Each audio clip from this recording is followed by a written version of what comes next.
लेकिन हमने तो ये सुना है कि आप जैसे कांग्रेस पार्टी के साथ बात चल रही है, आपको कौन सी सीटें उनको चाहिए वो अपनी दरकार देते हैं, तो आप तो इंटरव्यू ले लेते हैं पूरा, आपकी टीम जो जाती है पूछती है अच्छा बताओ कौन उम्मीदवार होगा, कितना वोट तुम लोगों को आएगा, पहले ही पूछते हैं उनसे। देखिए, स्वाभाविक है, जब आप बीजेपी से लड़ रहे हैं, बीजेपी सामने है आपके, तो आपको अपना समीकरण ठीक रखना पड़ेगा। बीजेपी समीकरण बनाती है, बीजेपी अपना बूथ और जिले में भी संदेश देती है। जो जाति वाली बात आपने कही, क्या मुख्यमंत्रियों को बनाने पे बीजेपी नहीं कह रही थी, या वो अपने प्रिय चैनलों से ही नहीं कहलवा रही थी कि उन्होंने देखिए कितना अच्छा फैसला लिया है कि पिछड़ों को भी उन्होंने मौका दे दिया, रणनीति के तहत मुख्यमंत्री बनाए। जो पार्टी मुख्यमंत्री बनाने पर जाति देखती हो, तो उससे बड़ी जातिवादी पार्टी कौन है? और फिर जो इंटरव्यू लेने की बात है, चाहे वो कांग्रेस पार्टी हो या हमारे सहयोगी दल हैं, ये हमारी मदद करें, हम उनकी मदद करें, क्योंकि जब हमें फील्ड में रहना है तो कम से कम हमें ये देखना पड़ेगा कि जो प्रत्याशी है वो क्षेत्र में रहा है कि नहीं रहा है, क्षेत्र में उसके पास कुछ समीकरण है कि नहीं है। क्योंकि जिस पार्टी से आप लड़ रहे हैं वो 60% की तैयारी कर रही है, कई लोकसभा में उन्हें 50% से ज्यादा वोट मिला है। तो अगर 50% से ज्यादा वोट पाने वाली बीजेपी है और उसके पास हर कुछ साधन है, सब टीवी चैनल उनके साथ हैं, लेकिन इंडिया टीवी नहीं है उनके साथ। सोचो, हमें एक रणनीति तो बनानी पड़ेगी कि भाई मीडिया के लिए क्या हमारी स्ट्रेटजी है, चुनाव लड़ने के लिए हमारे पास क्या स्ट्रेटजी है। उनके पास तो ईडी, सीबीआई, इनकम टैक्स है, थोड़ा भी इधर उधर हो जाओगे उनके पास एजेंसी चली जाएगी, आपको ढूंढ लाएगी, आपको बदनाम कर देगी, आपको अपमानित कर देंगे। तो आपके पास कम से कम स्ट्रेटजी तो हो कि आप उनसे कैसे लड़ोगे। वो पढ़े लिखे लोग हैं, बुद्धिजीवी लोग हैं, एलिट क्लास से लड़ रहे हैं हम लोग। हमारा वोटर किसान है, गरीब है, हमें 10 बार समझाना पड़ता है तब वो समझते हैं। और फिर बीजेपी को जब हार दिखाई देती है तो वो भगवान के पीछे छिप जाती जाके। तो कांग्रेस क्या जवाब क्या मिल रहा है आपको, कितनी सीटों की ताकत आप समझते हैं कांग्रेस की? मुझे उम्मीद है कि कांग्रेस पार्टी समझदार पार्टी है, देश की बहुत पुरानी पार्टी है, वो समझदारी से फैसला लेगी और इंडिया गठबंधन के साथ जो दल हैं उनका भी सम्मान करेगी। समझदार पार्टी है तो मतलब ज्यादा सीटें ना मांगे, यही कहना चाह रहे हैं आप? जो जमीन पर लड़ रहे हैं उनको आगे लड़ने दो आप। जो जमीन पर लड़ाई लड़ रहे हैं उनको मौका देना चाहिए, जो जमीन पर मुकाबला कर रहे हैं उनको मौका मिलना चाहिए। अभी आपने कहा परिस्थिति बदल गई है इसलिए हम कांग्रेस के साथ हैं, फिर आप कह रहे हैं जमीन पर हम ही हैं, मतलब आप ही हैं लीडरशिप रोल के अंदर। अब ऐसा लग रहा है कि हमारे साथ तो आ गए, मजबूरी हो गई कि अब कुछ सीटें इनको भी देनी पड़ेंगी। नहीं, जब गठबंधन समाजवादी लोग करते हैं पूरे सम्मान के साथ करते हैं और साथ लेने, क्योंकि लड़ाई इस बात की नहीं है कि हम ज्यादा सीटें लड़े या कोई और दल ज्यादा सीटें लड़े। सवाल यह है कि बीजेपी को बचाना है, बीजेपी से बचाना है देश को, संविधान और हमें अपना लोकतंत्र बचाना है। ये सरकार में दोबारा आ गए तो वोट डालने का अधिकार भी छीन लेंगे ये लोग। बाबा साहब का, भीमराव अम्बेडकर के संविधान बदल देंगे ये लोग। ये आरोप जब आप लोग लगाते हैं कि आ गए तो वोट डालने का अधिकार छीन लेंगे या चुनाव ही नहीं होंगे, कुछ लोग कहते हैं देश के अंदर, आप गंभीरता से आरोप लगाते हैं इस बात को, मतलब कि ये अगर इस बार तीसरी बार जीतते हैं तो सब खत्म, फिर लोकतंत्र पूरी सिंसियरिटी के साथ मैं कहता हूं, पूरी जिम्मेदारी के साथ कहता हूं, क्या हमने अभी लोकसभा नहीं देखा? जो नौजवान लोकसभा के अंदर कूदे थे वो बेरोजगार थे, अपनी बात को रखना चाहते थे। अगर उनके पक्ष को रखने के लिए सांसद आगे आए तो बताओ सभी सांसद बाहर निकाल दिए गए, नहीं निकाल दिए गए? जो हम पर राज करके गए अंग्रेज, ब्रिटिशर्स, उन्होंने जो लोकसभा बनाई, उन्होंने एक ऐसा स्थान बनाया वेल जहां पर सांसद जाकर के प्रोटेस्ट कर सकते हैं, अपनी बात कह सकते हैं। बताइए नई लोकसभा में क्या वो जगह है जहां सांसद जाकर के प्रोटेस्ट कर सके? तो इनकी नियति ये है कि कोई प्रोटेस्ट नहीं करेगा, कोई अपनी आवाज नहीं उठाएगा। और हम लोगों ने बड़े करीब से देखा है कि इन्होंने वोट नहीं डालने दिया बहुत सारे चुनाव में। अभी सुना है कि कांग्रेस के लोग झंडा लेकर के गए थे, बहुत पीटा बीजेपी के लोगों ने उन्हें अयोध्या में। तो सोचिए ये क्या रास्ता निकाल रहे हैं। क्या रास्ता है ये लोकतंत्र में? ये क्या व्यवहार है किसी पॉलिटिकल पार्टी के साथ? इसलिए मैं कहता हूं, ये दोबारा आ गए तो वोट डालने का भी अधिकार छीन लेंगे और बाबा साहब भीमराव अम्बेडकर जी का जो संविधान है उस संविधान को खत्म कर देंगे। आप बताइए, सरकारी नौकरियां कहां हैं? क्या प्राइवेट में आरक्षण है क्या? अपने वाइस चांसलर जहां अपॉइंट कर दिए वहां क्या पीडीए के लोगों को नौकरी मिल रही है क्या? मुझे बताइए कोई यूनिवर्सिटी जहां पर ये अपॉइंट हो गए हों वहां पर कहीं पीडीए के लोगों को नौकरी दे रहे हों। सेंट्रल यूनिवर्सिटी में बताइए पीडीए वाइस चांसलर कितने हैं? स्टेट यूनिवर्सिटी में पीडीए के वाइस चांसलर कितने हैं? अगर बड़ी आबादी को आप इस तरह भेदभाव करेंगे तो बड़ी आबादी आपके साथ खिलाफ खड़ी हो जाएगी और आपको वोट के माध्यम से हटाने का काम करेगी।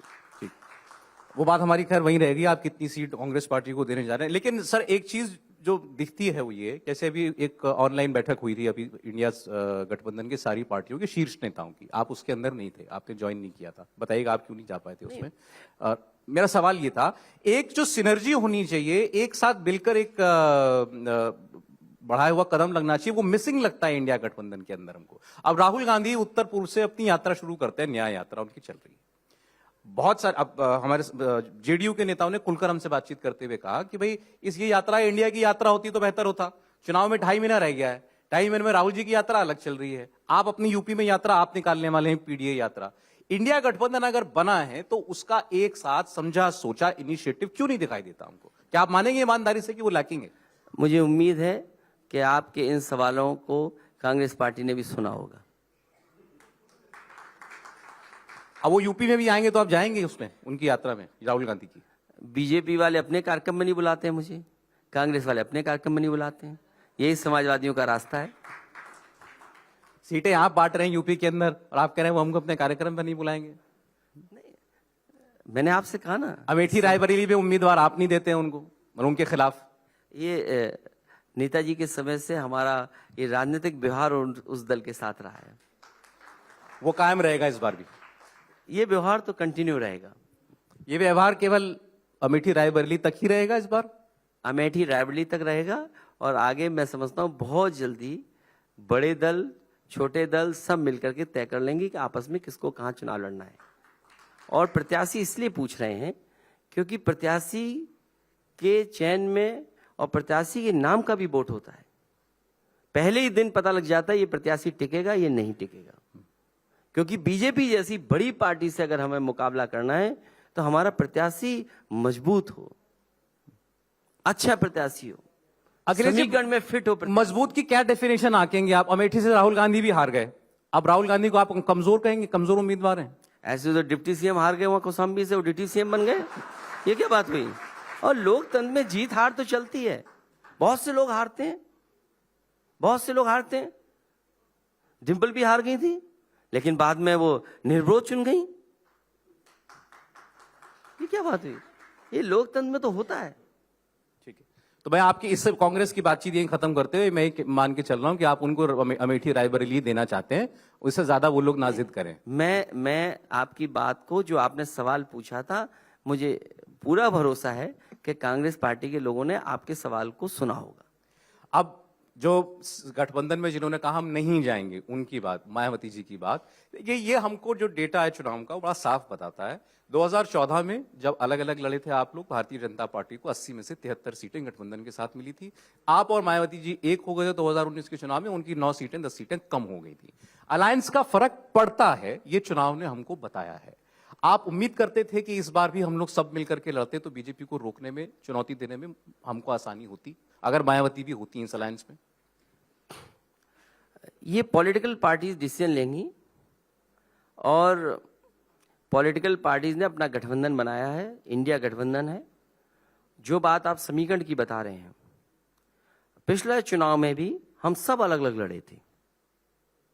भारतीय जनता पार्टी ने अपने अधिकारियों के माध्यम से बेईमानी न की होती और अपने पैसे की ताकत से लोगों को गुमराह न किया होता और थोड़ा भी चैनलों ने साथ दे दिया होता तो आज उत्तर प्रदेश में समाजवादी सरकार होती। और सबसे महत्वपूर्ण बात बता रहा हूं मैं आपको, अगर उत्तर प्रदेश में दिल्ली वाले ना आए होते तो उत्तर प्रदेश वाले तो हार ही गए थे चुनाव। उत्तर प्रदेश में दिल्ली वाले ना आए होते, दिल्ली वाले आकर के चुनाव न लड़ाते तो उत्तर प्रदेश वालों का तो पता नहीं लगता। थोड़ा खुलासा बात तो करें आप ही इसके- समझते हो। आप समझ लो यूपी वाले कौन कौन है और दिल्ली वाले कौन कौन है। दिल्ली वाले अगर ना आए होते, उन्होंने सहयोग न किया होता, तो उत्तर प्रदेश वालों का पता नहीं लगता। और हम तो आज भी कहते हैं, दिल्ली वाले हट जाएं, उत्तर प्रदेश वालों का पता ही नहीं लगेगा कहां चलेगा। मैं सोच रहा हूँ आप दिल्ली वाले कहे किसको रहे? प्रियंका जी आई थी, अब पार्टी मत बदलिए आप। हमारे भाई गठबंधन राहुल की जी तरह आए थे रहिए। दिल्ली में। देखिए आप गुजरात कहते हैं, और आपने गुजरात की बात की, गुजरात समझ में आता है कौन आते हैं, भी अमित शाह मोदी जी आते हैं। नहीं, मैं- दिल्ली से कौन आता है? दिल्ली से राहुल जी आते हैं, प्रियंका जी आती हैं, केजरीवाल ये- भी उनको ये मिलता, केजरीवाल जी को मिला क्या दिल्ली यूपी में वालों- आके? केजरीवाल जी को तो दिल्ली कुछ नहीं वालों मिला। ने 30 हेलीकॉप्टर, कई हवाई जहाज अगर न लगाए होते, देश के प्रधानमंत्री न खड़े होते, देश के होम मिनिस्टर न खड़े अच्छा, होते, उस सेंस में। और तमाम जो मुख्यमंत्री और प्रदेशों के हैं, एक मुख्यमंत्री जी के साथ तो ठीक हुआ, वो उत्तर प्रदेश में बहुत प्रचार कर रहे थे। इस बार मध्य प्रदेश में उन्हें मौका नहीं मिला। ये उनकी ताकत है। वो कहते हैं, अगर हमारे पास मुख्यमंत्री हैं, केंद्र के मंत्री हैं अगर, और उनका जनाधार है, तो हम आप सबसे काम कराते हैं। वो कहते हैं हम तो प्रधानमंत्री को प्रचार में जब उतारते हैं तो वो कार्यकर्ता की तरह काम इसलिए करते हम अपनी बात बता रहे हैं कि दिल्ली वाले नहीं आए होते तो उत्तर प्रदेश वालों का नहीं पता लगता। हैं। वो तो सब इस बार भी आएंगे। इस बार उनसे भी मुकाबला करेंगे। मायावती जी की हम लोग बात कर रहे थे। मेरा सवाल ये था कि अगर आप चाहते थे कि वो अलायंस में आए, आपकी ख्वाहिश थी या नहीं थी?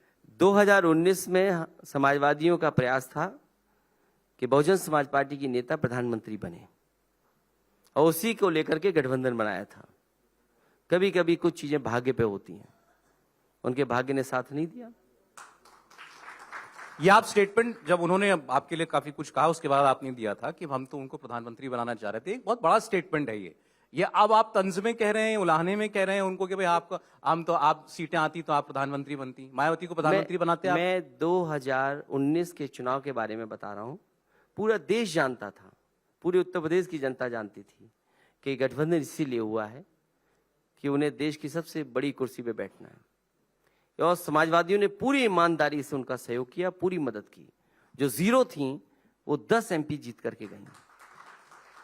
उन्होंने कहा कि हमको नुकसान होता है गठबंधन का, हमारा वोट घट जाता है, और हमें वोट ट्रांसफर नहीं होता हमारे सहयोगी पार्टी का, क्योंकि यहां प्रमुख दलित है, हमें इसलिए वोट नहीं मिलता। अगर आप डेटा पर बात करेंगे तो सोचिए आप, वो 10 सीटें जीत गई, हम 5 सीट पर रह गए।